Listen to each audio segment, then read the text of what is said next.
The Kings failed to capitalize in Calgary. That and more on this edition of Locked On LA Kings.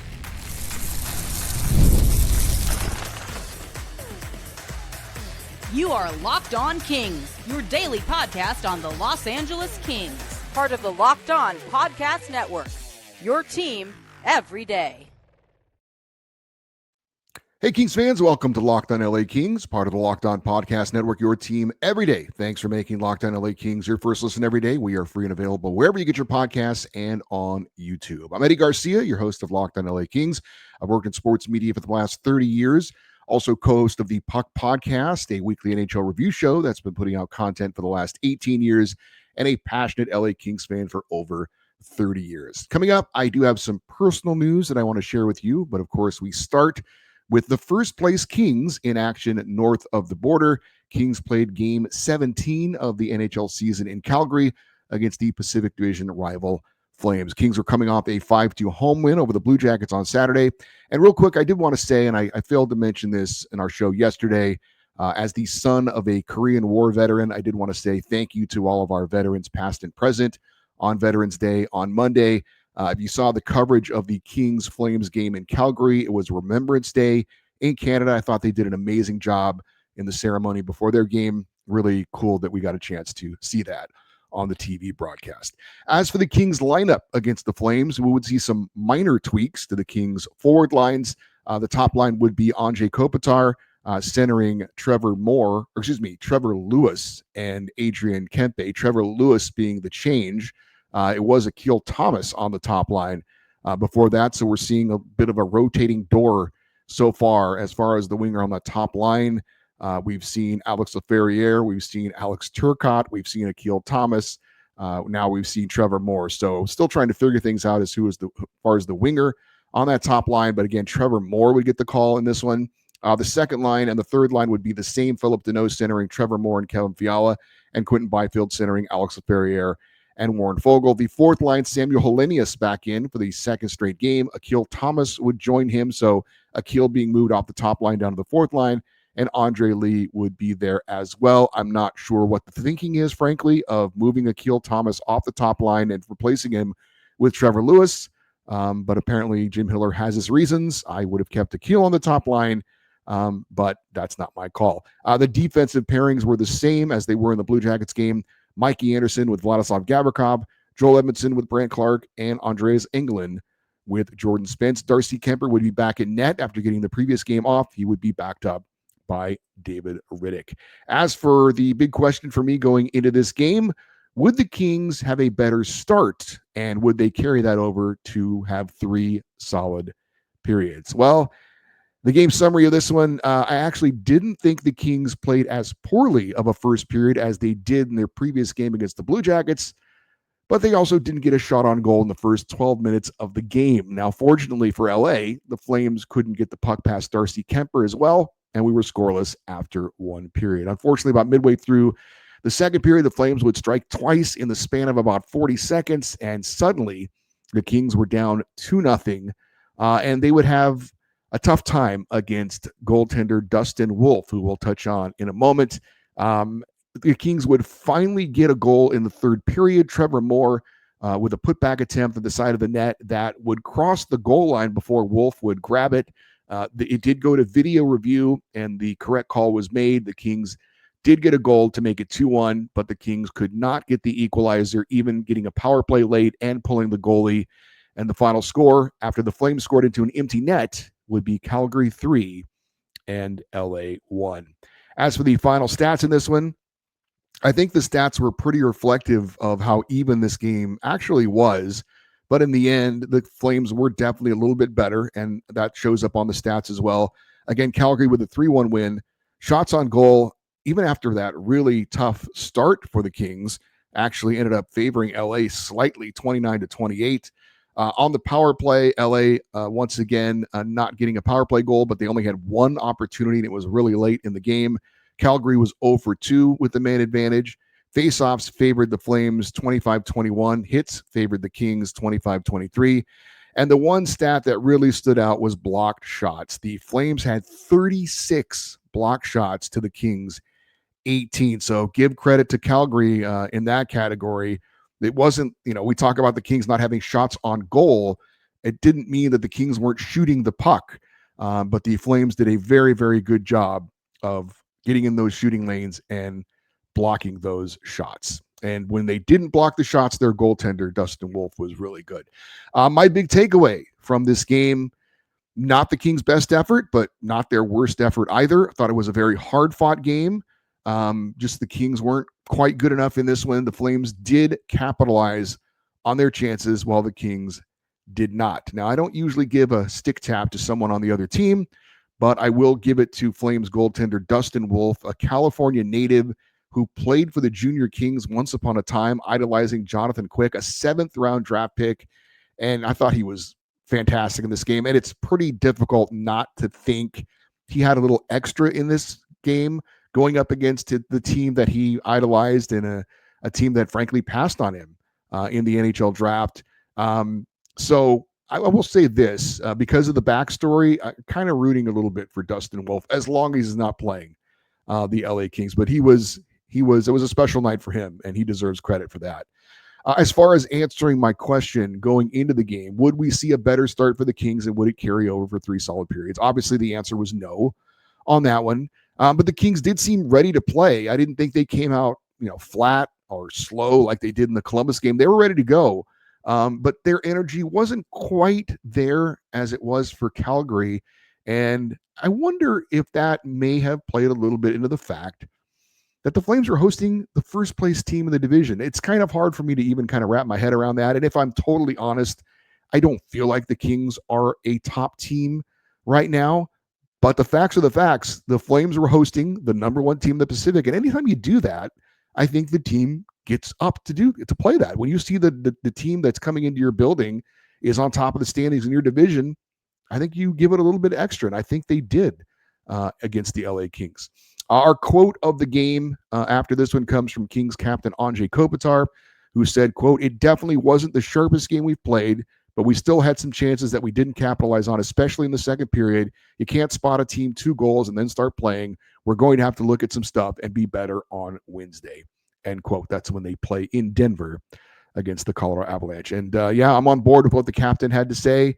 And we'll talk specifically about the chances they didn't capitalize on coming up in a bit. But as far as what was not so good for the Kings from a team standpoint, as Kopitar said, they didn't capitalize when they had their chances. It wasn't like they didn't have any good scoring chances, but when they did, Calgary capitalized on theirs and the Kings did not.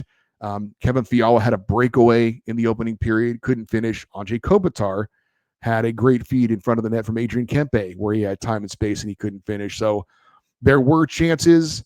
There were some really good chances for the Kings, and you have to finish on those chances when you get those opportunities, especially in a hard-fought game. Kings didn't do that, and the 2 goals that were allowed by the Kings came on miscues. What was good for the Kings from a team standpoint, and we'll talk about the individuals coming up, but there wasn't a lot from a team standpoint to me that was great for the LA Kings. They did some things well. Like I said, it wasn't like they didn't show up. They were ready to go, but the Flames just seemed to have a little extra. Kings, again, had their chances, even when they had prolonged stretches where they weren't getting shots on goal, like in the first period. It wasn't like they were getting dominated. They were getting some zone time. They weren't stuck in their own end the whole time, and the shots they were getting, unfortunately, were going wide or getting blocked.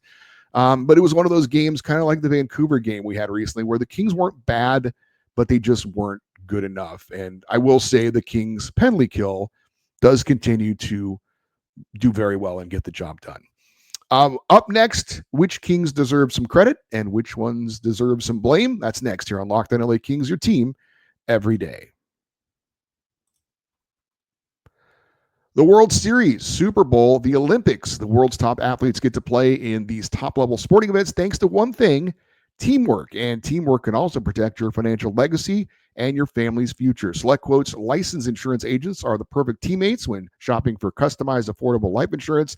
They can find you the right policy and keep your financial legacy safe in your family's end zone. SelectQuotes is one of America's leading insurance brokers with nearly 45 years of experience, helping over 2 million customers find $700 billion in coverage since 1985. Other life insurance brokers offer impersonalized, one-size-fits-all policies that may cost you more and cover you less. With Select Quote's licensed agents, they'll work with you to help tailor your plan for you and your insurance needs and your individual needs in as little as 15 minutes. Get the right life insurance for you for less at selectquotes.com/LockedOnNHL. Go to selectquote.com/LockedOnNHL to get started. That's selectquote.com/LockedOnNHL.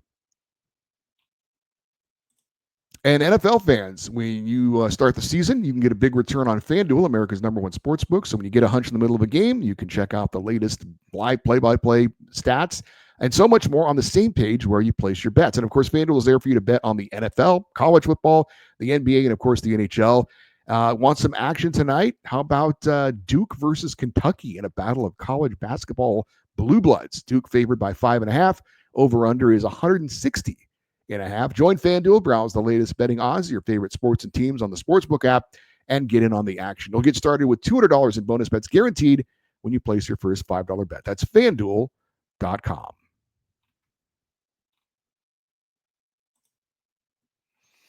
Well, let's get into some of the Kings' individual performances against the Calgary Flames. And let's start with Kings netminder Darcy Kuemper. I thought he was very good in this game, excellent in the opening period. The Kings could have been down by multiple goals in that first period, if not for Darcy Kuemper. The two goals that he did allow, certainly not soft goals. The first one, defenseman Vladislav Gavrikov turned it over behind the Kings net or around the Kings net, led to a quick shot on goal from Flames captain Michael Backlund. He put it perfectly into the top corner of the net. No goalie is going to make that save in that situation. And right after that, Jordan Spence let Calgary's Jonathan Huberdeau get behind him for a stretch pass. Andreas Englund couldn't get over in time to help out, and Huberdeau would score a fairly easy goal going in hard on net around Englund. Again, not on Darcy Kuemper. Those are goals that were mostly allowed because of miscues by his teammates. So I've said it before. I'll say it again. To this point, I've been very pleased with Darcy Kuemper. I thought he'd be solid.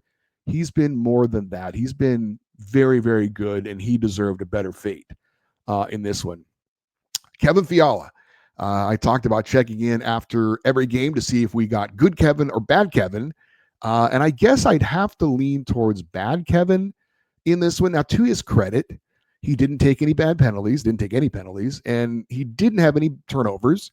But, in a scoreless game, the Kings really needed a shot in the arm, and he had a chance to deliver, and he didn't. Now, to be fair, he did make a very nice defensive play to steal the puck at the Flames' blue line, but it led to a breakaway. He was in all alone, had plenty of time to pick a shot. Puck wasn't bouncing. It was perfectly flat on the ice, and he unfortunately didn't finish. And frankly, a guy like Kevin Fiala, he gets paid to finish those types of opportunities. So great chance of getting the opportunity, but again, your top players, your elite players, your really skilled players, when they get those chances in a tight game, it was a scoreless game at the time, they got to finish those chances. And as Andrei Kopitar said, the Kings did not capitalize on their chances, and that was probably the biggest chance of them all. Trevor Moore, we are starting to get more out of Moore. In October, Trevor Moore had 11 games, and he had 1 goal and 2 assists. So far in November, just 6 games, and he's got 2 goals and 5 assists, including a career-high 6-game point streak. So now back-to-back games with a goal for Trevor. Hopefully, it certainly appears he's now heading in the right direction after a slow start, and the Kings certainly could use Trevor Moore contributing offensively, and he certainly did in the game against Calgary. Quentin Byfield did have an assist on the Trevor Moore goal, and he does have 2 goals and 4 points in his last 3 games, but I still thought it was a bit of a quiet game for Q against Calgary. Hopefully he can be a bigger factor Wednesday in Colorado, because like Moore, it does seem like he's starting to trend in the right direction, and he needs to keep that going. Again, he did get a point, but again, thought it was a bit of a quiet game from Quentin Byfield. Brant Clark, no points in this game, but I did want to point out something, and it was mentioned in the broadcast, and I saw it as well. Clark's teammates are now starting to look to get him the puck. Earlier in the year, He was getting touches, but it was just kind of coming in the normal flow of a game. Now I'm seeing his teammates looking to get him the puck and understanding where he's going to be on the ice. Obviously, that comes with playing with a guy, getting to know his tendencies, kind of knowing where he's going to be. But I think this is a good sign for Brant Clark and for the Kings. I see no reason why more games like this wouldn't continue, where again the Kings are really looking to get him the puck because he can be creative, because he can make offense, and they did it. So he didn't get a point again, but I thought he was definitely noticeable on the ice. And I did see that Russell Morgan, friend of the show from Hockey Royalty, pointed out that Clark had a career high 24 minutes and 18 seconds last night. And he's a young, energetic guy. And when we looked at, and it's part of the reason why I mentioned this at the beginning of the year, I thought that it would be a good move, certainly in the long run, to have Brant Clark be in place of Drew Doughty on the top pairing. And maybe we will see that at some point. I don't know, while Drew is still out for a while. But Brant Clark is getting better, wanting, I think, to take on more responsibility. And again, teammates now looking for him to get him the puck, which I think is a good sign. I did want to mention Samuel Helenius. He got into his first NHL fight in just his second NHL game. The Kings were down 2-0 in the second period, and he got in a scrap to try and spark the team, which is certainly admirable. I thought he was noticeable out there on the ice too, and not just because he's so huge. I thought that him and Andre Lee did some pretty good things, albeit from limited minutes on the fourth line. Now, I assume when Tanner Jeannot returns from his suspension, he's got one more game left to serve. I assume Helenius will get sent back to Ontario. But let's be honest, Tanner Jeannot's got 1 goal and 1 assist in 15 games. I think if we gave Samuel Helenius 15 games, I think he'd probably be more impactful. That said, if the Kings are eventually going to be a playoff team, which I think they are, I can understand that Jim Hiller would be looking at a guy like a Tanner Jeannot, a guy who's got playoff experience, who's a veteran, to be in the lineup over somebody like a Samuel Helenius. And I expect that's probably what is going to happen. But again, good on Samuel Helenius in a very brief time, showing that he can, again, be noticeable at the NHL level. And if there is any kind of an injury going forward, which there always is, he has certainly let the Kings management and coaching staff and his teammates know that he's a guy who can come in and possibly be a help. So good depth player for the Kings. And look, Tanner Jeannot is a free agent after this season. Again, it's not a full season, not even close, but judging by what we've seen so far, and things can change, but I would say the Kings probably wouldn't be looking to bring him back. I think Samuel Helenius could certainly come in, certainly would be cheaper as well, and could fill that role on the fourth line going forward. But we'll see. There's still a lot of things to be determined by then, but just an observation at this point.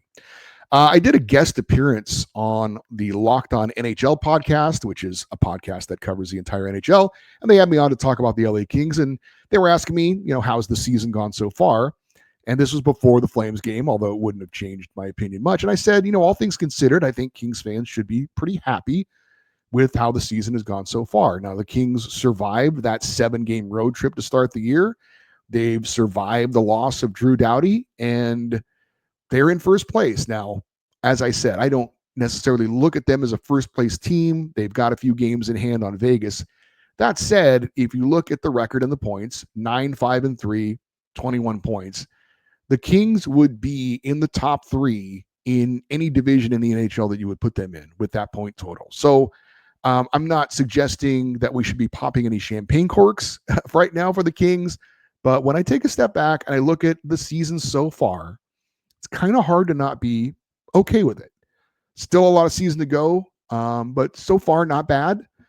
Things could be better, of course, and there's nothing wrong with holding the Kings up to a high standard. We want them to win all the time. We want them to play well all the time. But I would have to say, honestly, they've been pretty good. And I think probably the most encouraging thing is it's not like the Kings are playing over their heads. They've gotten to where they've gotten so far in the season being okay. And I really think there's room to grow, there's room to improve, and there's room to be better. And considering where they are in the standings, with that in mind, again, I think as Kings fans, we have to be pretty satisfied with where they are at this point. Up next, we've got a quick rain report, and I do have some personal news I want to share with you guys. That is next here on Locked On LA Kings, your team every day.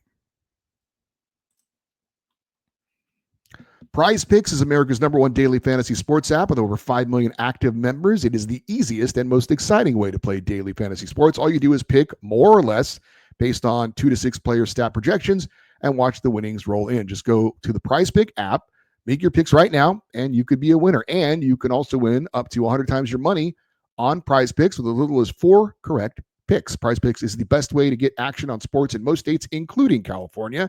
Download the PrizePicks app today and use the code LOCKEDONNHL for $50 instantly when you play $5. That's the code LOCKEDONNHL on PrizePicks to get $50 instantly when you play $5. You don't even have to win to receive the $50 bonus. It's guaranteed. PrizePicks, run your game.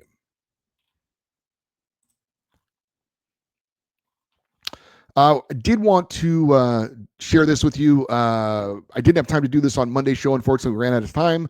But I did want to give a brief rain report. The Ontario Reign, the LA Kings AHL affiliate, over the past little while, they lost 2 games in a row playing the Coachella Valley Firebirds. Friday, they fell at home 4-3. Reign got a goal in each of the periods. Glenn Gaudin in the first, Taylor Ward, in the second, and Jacob Doty in the third. Eric Portillo took the loss in net. He allowed 4 goals on 22 shots. And then the Sunday, the Reign would lose in Coachella Valley to the Firebirds 4-2. Martin Krobiak scored a pair of first period goals, numbers 3 and 4 on the season for him. The Reign led 2-1 after the first, but then allowed 3 straight goals in suffering the loss. Phoenix Copley was in net in this one. He allowed 3 goals on 26 shots. So the Reign started the year 1-1. Then they lost 3 in a row. Then they won 3 in a row. And now they've lost 2 in a row. So Ontario currently 4-6 on the season. They've got 3 games coming up. Wednesday at home against the Tucson Roadrunners, and then Friday and Saturday at the Colorado Eagles. I have some personal news to share with you. Some of you might know about this. Some of you might be watching this show because of this news.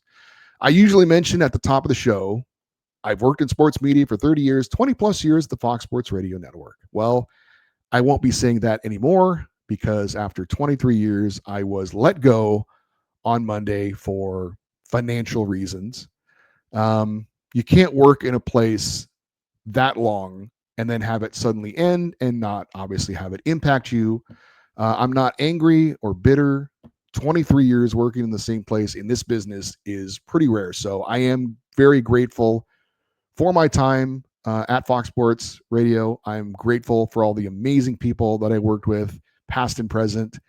It is a weird, I don't know how it is in other jobs because I worked in radio pretty much my whole life. I had some other little jobs when I was in high school, flipping burgers and stuff like that. But when you leave a job like that, it's difficult and odd because you're a part of people's lives and they hear you and you kind of become part of their routine.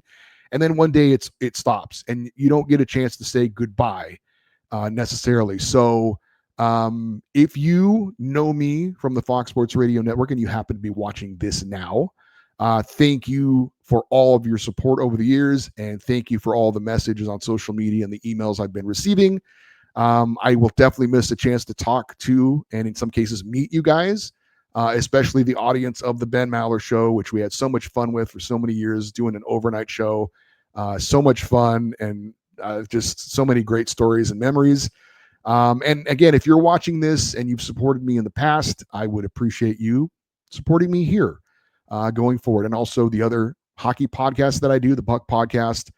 I'm not sure what the next chapter is for me, but I am thankful to still have this show to keep me busy and kind of take the sting out of losing my full-time job a little bit.